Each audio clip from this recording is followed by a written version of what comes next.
History uncovered in 40 as 35 headstones washed away by Hurricane Agnes in 1972 were discovered. Fox 56's Sam Durante joins us live now after learning more about those headstones. Sam.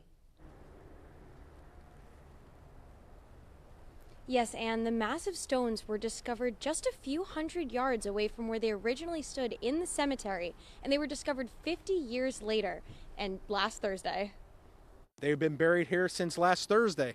So since 1972 for about 50, well, I was 2 months old, so that would be 52 and a half years. In June of 1972, the Wyoming Valley was hit with a storm like no other of its time. Back in 72, Agnes flood.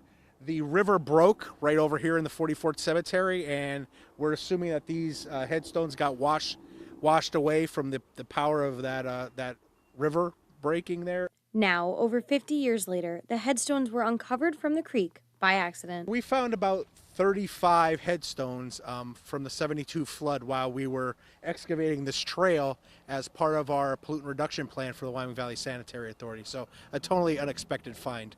Some of the stones they found date back to the 1800s, and some remain mostly intact and readable, and the future of those stones is now in the hands of the borough. We are going to work with 44th Borough to return these headstones to the Cemetery Association, which is obviously right across the way here.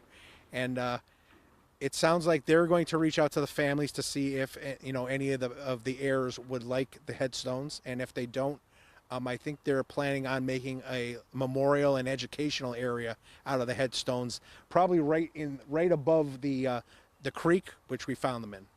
The discovery serves as a reminder of the tragedy that happened in 1972, but many hope it gives families closure as well. A lot of people's lives were changed, mostly for the worse in the 72 flood. Hopefully this gives the people, they know where their headstones are, and it gives them some closure on the flood that was 50 plus years ago. The headstone discovery remains a reminder of the Wyoming Valley area's deep-rooted history. In Luzerne County, I'm Sam Durante with Fox 56 News, first at 10. The Avoca